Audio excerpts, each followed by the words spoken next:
The Hermetic marriage, or the marriage of the sun and the moon, the origin of the Hermetic philosophy, will astound you.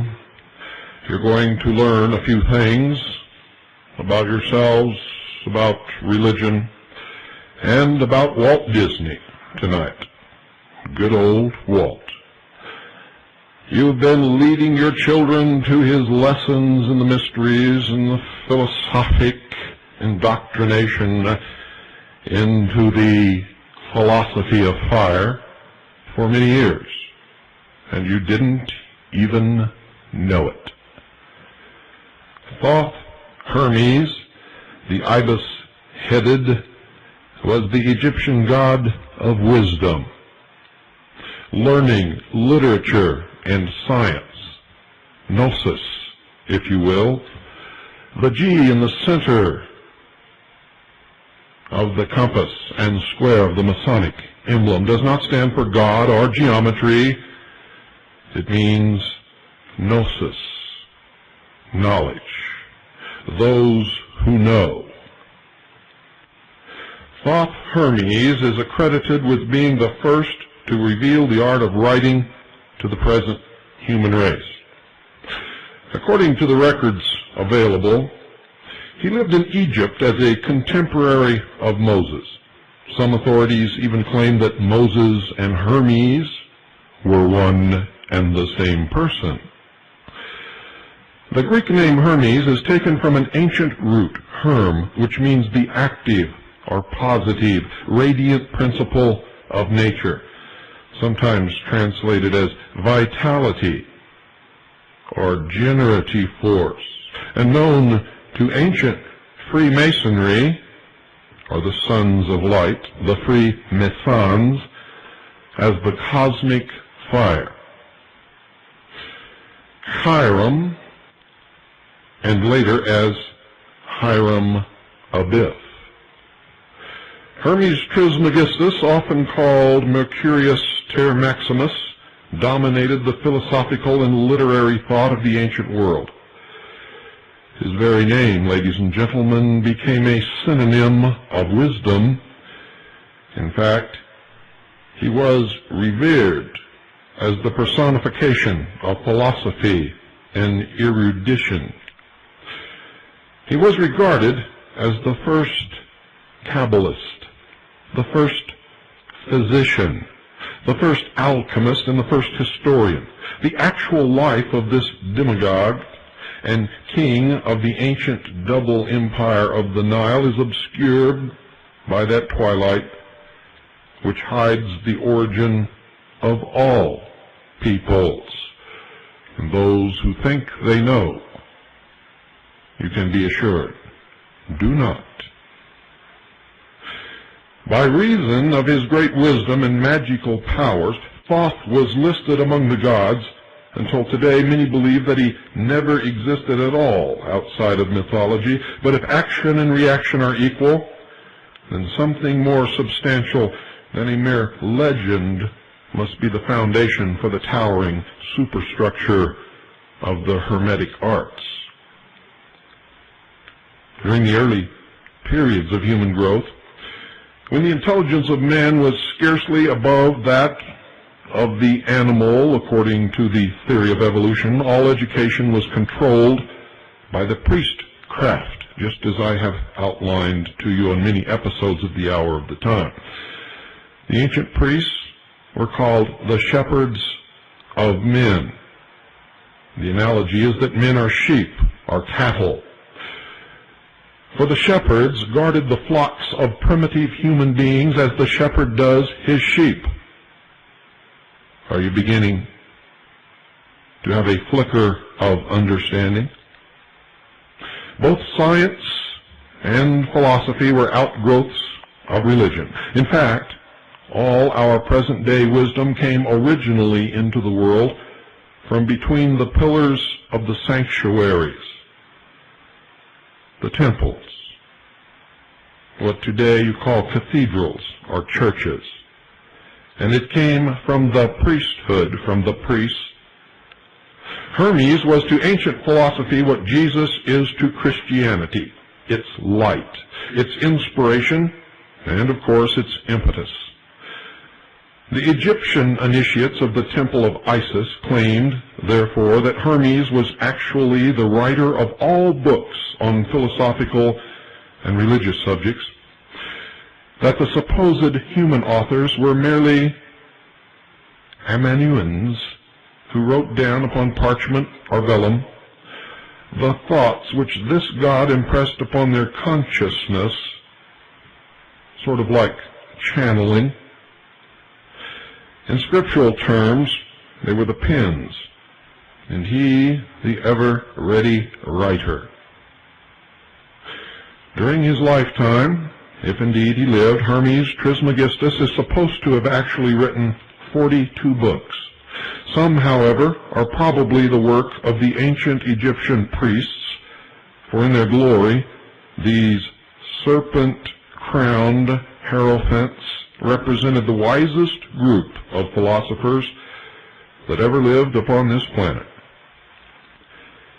Clemens Alexandrinus states that these Hermetic books were divided into 6 parts, each dealing with a separate subject under such headings as astronomy and its inseparable companion astrology, medicine, geography, the hymns to the gods, and of course other titles.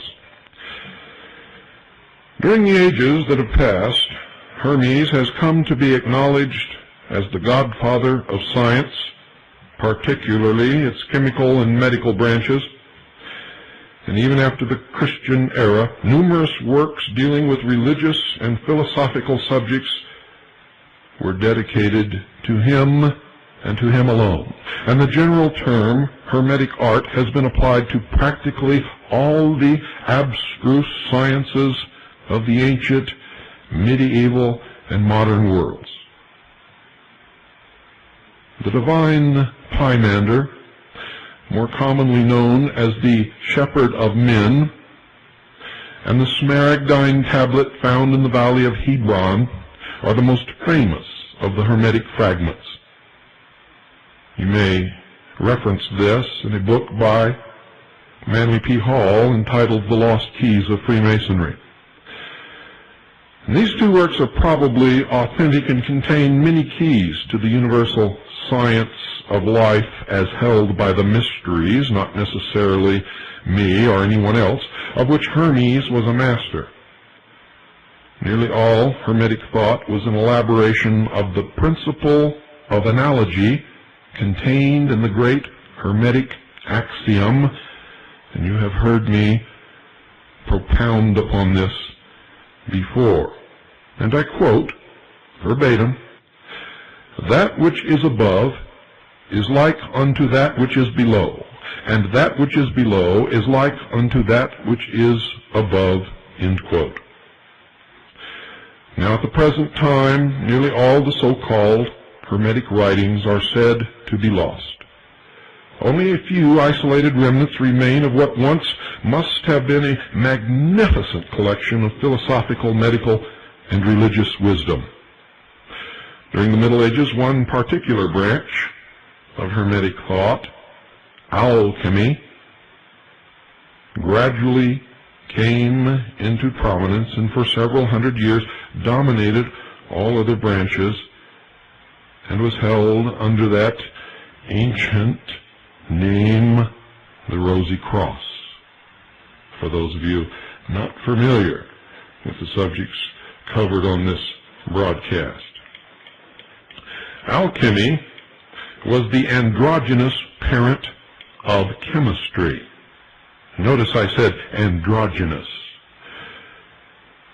This parent of chemistry, which was separated from its sire by the speculations of Roger Bacon and Bayle. While chemistry as a science dealt only with minerals, medicines, and essences, alchemy, ladies and gentlemen, struggled with the more profound elements of macrocosmic and microcosmic relationships and had absolutely nothing to do with what you have traditionally been taught. Alchemy undoubtedly originated in Egypt, For there, the old legends go, the secrets of transmuting base metals into gold and of prolonging the life of the physical body indefinitely were thoroughly understood by the priestcraft, but this explanation was of the exoteric and not the esoteric meaning, which literally dealt with the soul and not the body, not the base metal. For it had nothing to do with metal. It was about elevating oneself above the animal, above the baseness of the human condition, to the purity of the consciousness of the soul, and thus a direct communication with God.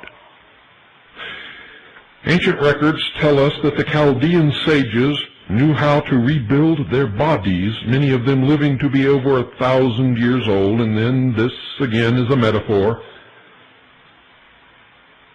Many of the processes by which this was accomplished were concealed under the sacred Egyptian rituals, such as the Book of Coming Forth by Day, which E.A. Wallace Budge has called the Book of the Dead.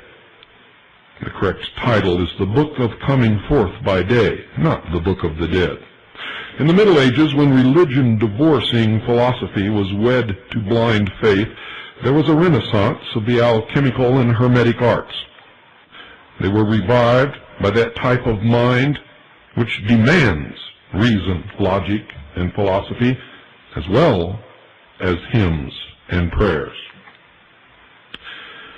Alchemy won numerous converts in Germany, France, and England. The long-ignored works of the Arabian magicians, or the Magi, enjoyed wide popularity, and from them was extracted the greater part of modern astrology. The ancient philosophies of the Jewish patriarchs were also revived, and Kabbalism became a universal topic of consideration.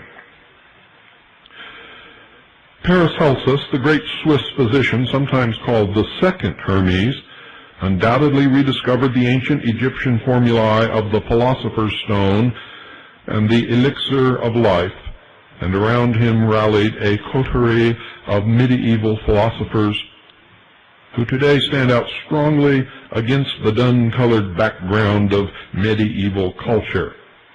They are, in fact, some of the most interesting men of that period of history.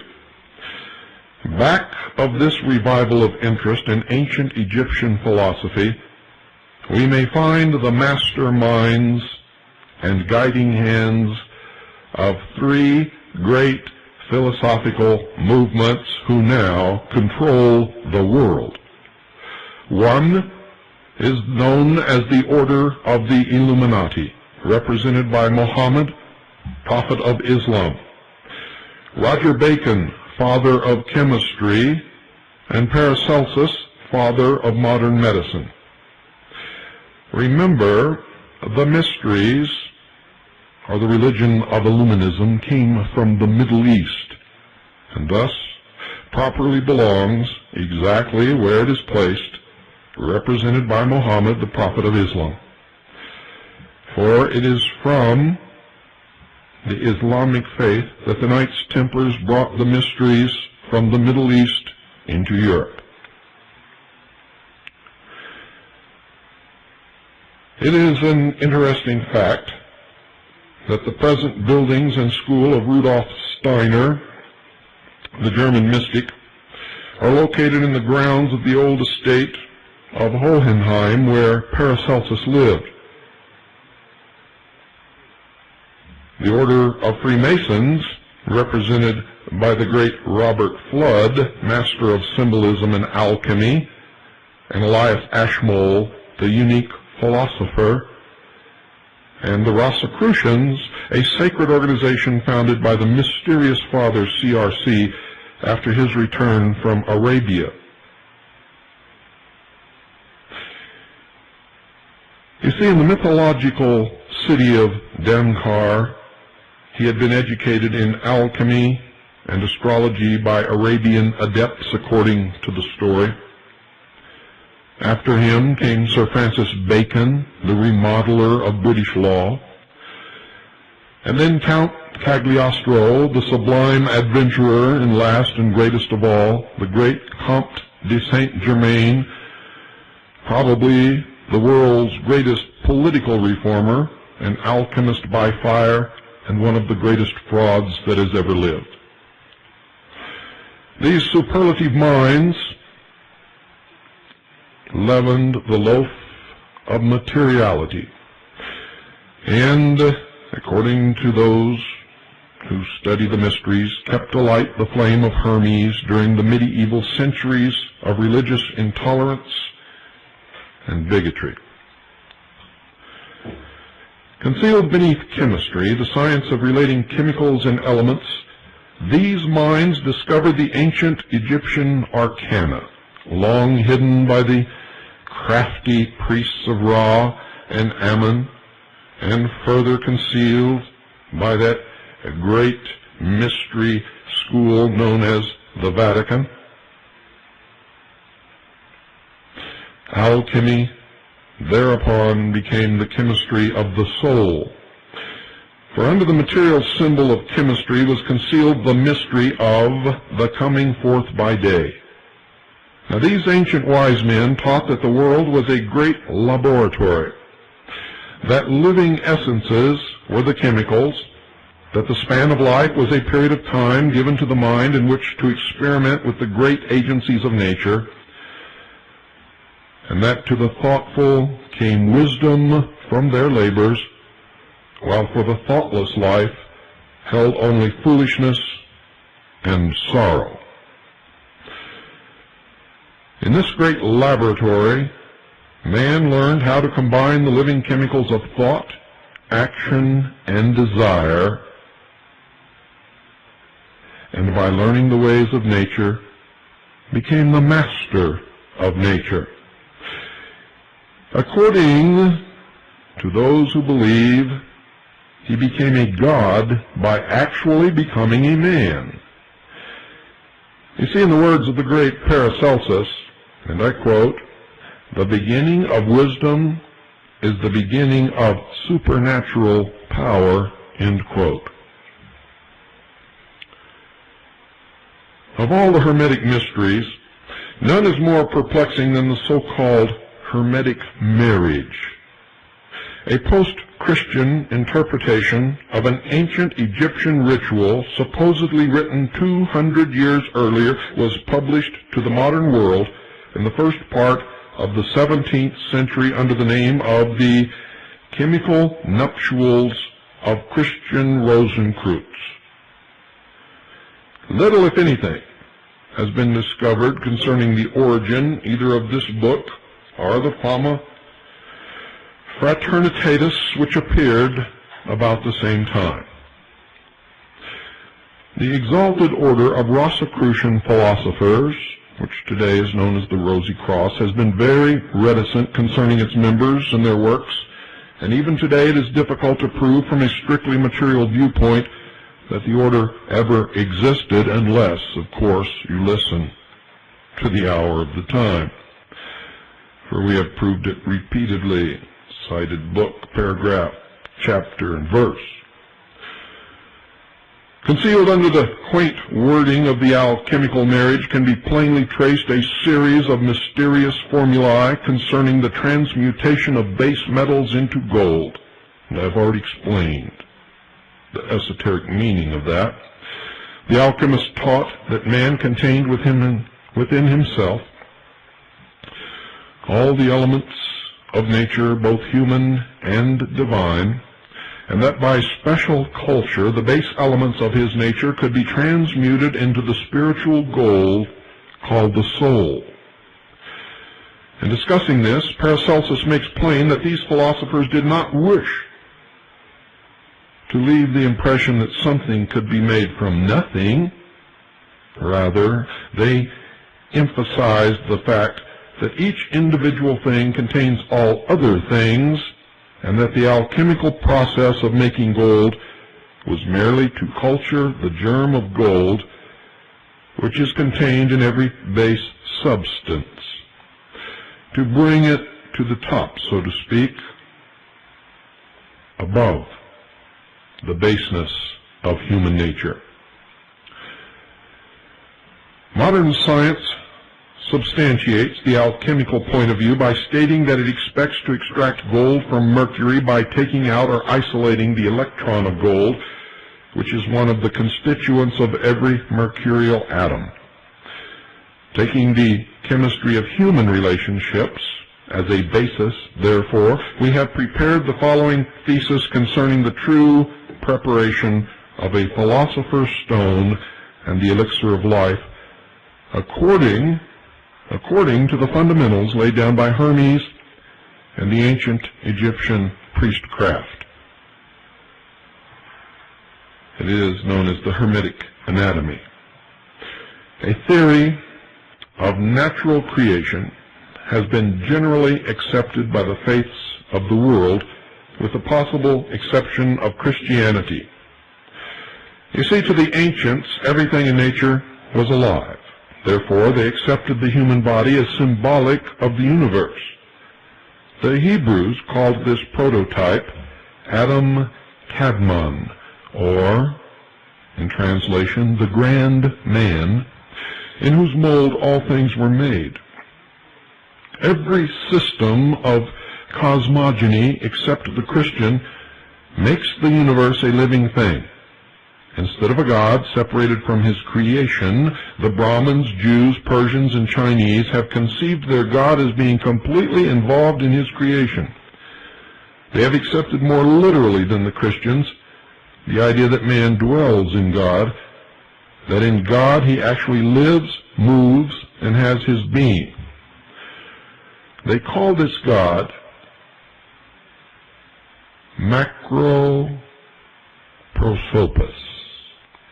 Macroprosopus, or translated, the spirit of the grand man, or, more commonly known to all of you, as the soul. From his body was made the macrocosm, consisting of suns, moons, planets, meteors, ethers, gases, and the sundry parts of creation. In the Scandinavian Eddas, the universe was formed from the body of Ymir, the Frost King. In India, the universe was constructed from the person of Brahma, whose members became the various bodies of the visible cosmos. The Hermetists therefore said, quote, "Man, know thyself, for thou, like God, art all wisdom and all power, and the shadow bearing witness unto the eternal," end quote. An anonymous alchemist, writing in the Middle Ages, stated, and I quote again, "God has given man three ways whereby he may learn the infinite will. 1. Nature, for in the stars that twinkle in the sky, the planets in their thundering march, and the earth with its multitude of laws, are concealed the laws of God. 2. Holy Writ, the inspired word of saints and sages, unnumbered. And 3. Anatomy, the structure of our own bodies, wherein is concealed the structure of the universe, for all things are made by one mold," end quote. The electron, revolving around its nebular center, obeys the same law that moves planets around the sun. In this we see the truth of the great Hermetic axiom, as above, so below, as with the lesser, so with the greater. This was believed by all of these ancient philosophers. The Hermetists spent much time studying the intricate construction of man, and like the Brahmins of India, they divided him into three major parts. In India, this trinity of basic parts is called Adi, Buddhi, and Manas, meaning literally spirit, soul, and body. Their trimurti corresponds to the trinity of Christian theology. Each of these three major parts of a god, a man, or a universe was personified as an individual. The Adi, or spirit, was called the divine cause, or the Father. Manas, or matter was called the divine effect, being known in India as Shiva and in Christendom as the Holy Spirit. Between these two stood Budai, the mediator, the God-man, the Mercury of the Latins, the messenger of the gods. By some, this intermediary is considered synonymous with soul. By others, it is called mind, because mind is the uniting link between life in the sense of energy and death, in the sense of inertia. And to the pagans and Hermetis, all things in nature, the ethers, the air, minerals, even the earth itself, were endowed with intelligence, consciousness, and feeling. All was linked and gave rise to what you know today in what is known as the New Age movement as the Gaia principle. The Adi Budai Manas constitution of man, as represented by the alchemists under the symbolism of the philosopher's stone and its three important constituents, salt, sulfur, and mercury. According to alchemy, salt is the substance of all things. It is the body, the form, the dense crystallized particles from which all physical things are manufactured. Sulfur is symbolic of fire, the divine agent. Fire is defined by the Hermetis as the life of all things and is the Adi of the Brahman Trimurti. Mercury, the universal solvent, becomes synonymous with Budai, the mind, the thing which absorbs all experience into itself, the link between God and nature. And now maybe you are beginning to understand how all of these esoteric thoughts, the religion of the mysteries, can be hidden behind symbology. Those of you who would read a book concerning the alchemists of the medieval times would have actually believed that they were attempting to create gold from lead. And you would have gained the exoteric interpretation concealing or reveiling the true exoteric meaning of the verse. And we're not through. Before this hour is out, you are going to be absolutely and totally amazed, for I have just begun.